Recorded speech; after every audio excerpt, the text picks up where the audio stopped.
ইলা আলিমিল গায়বি ওয়াশ শাহাদাতি ফায়ুনাব্বিউকুম বিমা কুনতুম তা'মালুন। সুবহানাল্লাহ বলেন। আল্লাহ রাব্বুল আলামিন বলেন, ও দুনিয়ার মানুষেরা শুনো শুনো, কুল ইন্নাল মাউতাল্লাযী তাফিরুনা মিনহু ফাইন্নাহু মুলাকিকুম।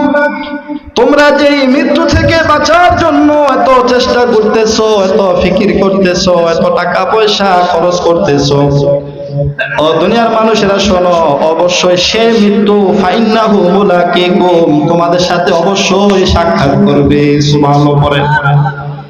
আল্লাহ রাব্বুল আলামিন বলেন, ওই মৃত্যু অবশ্যই তোমাদের সাথে সাক্ষাৎ করবে, ওই মৃত্যু আমার সাথেও সাক্ষাৎ করবে, ওই মৃত্যু আমার সন্তানের সাথেও সাক্ষাৎ করবে, ওই মৃত্যু মুনাফিকদের সাথেও সাক্ষাৎ করবে, ওই মৃত্যু কাফেরদের সাথেও সাক্ষাৎ করবে, ওই মৃত্যু আলেমদের সাথেও সাক্ষাৎ করবে, ইমাম সাহেব মুসল্লি সবার সাথে মৃত্যু সাক্ষাৎ করবে। ঠিক কিনা বলেন?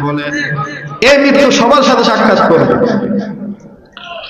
এই মৃত্যু সাক্ষাৎ করবে যেদিন, ওই দিনটা হবে আমাদের সকলের জন্য শেষ দিন।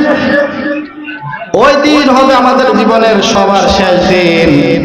ওই দিন আমার সন্তানের সাথে যে কথাগুলি হবে, ওই কথাগুলি হবে আমার জীবনের শেষ কথা। ওই দিন আমার বিবির সাথে যে কথাগুলি হবে, ওই কথাগুলি হবে আমার বিবির সাথে জীবনের শেষ কথা। ওই দিন আমার বিবি, সন্তান, আমার আত্মীয় স্বজনদের সাথে যে দেখাটা হবে, ওই দেখাটা হবে জীবনের শেষ দেখা। ওই দিন আমি যে মসজিদে গিয়ে নামাজটা পড়বো, ওই নামাজটা হবে আমার জীবনের শেষ নামাজ। ঠিক কিনা বলেন? যেদিন মালাকুল মউত আমাদের সাথে দেখা করবে, সাক্ষাৎ করবে, ওই দিনটার কথা আল্লাহ তাআলা আমাদেরকে বেশি বেশি করে স্মরণ করার কথা বলেছে, যে তোমরা ওই দিনটাকে স্মরণ করো। যেদিন আমাদের বিদায় দিতে হবে, যেদিন মালাকুল মউত আমাদের সাথে সাক্ষাৎ করবে, ওই দিন মালাকুল মউত আমাদের সাথে সাক্ষাৎ করবে। আর যেদিন সাক্ষাৎ করবে, ওই দিন হবে আমার জীবনের শেষ দিন। প্রিয় নবী সাল্লাল্লাহু আলাইহি ওয়াসাল্লাম, ওই দিন খাবার খাবে, ওই খাবার খাওয়া হবে তোমার জীবনের শেষ খাবার। ওই দিন যেই তুমি পানিটা পাবে, এই পানিটা হবে তোমার জীবনের শেষ পানি পান করা। ওই দিন তুমি সবার সাথে যে হাসি করবে, এই হাসিটা হবে তোমার জীবনের শেষ হাসি।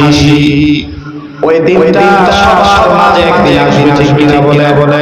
ওই দিনটা অবশ্যই আসবে। ওই দিনটা থেকে কেউ রেহাই পায় না, নবীরাও রেহাই পায় না।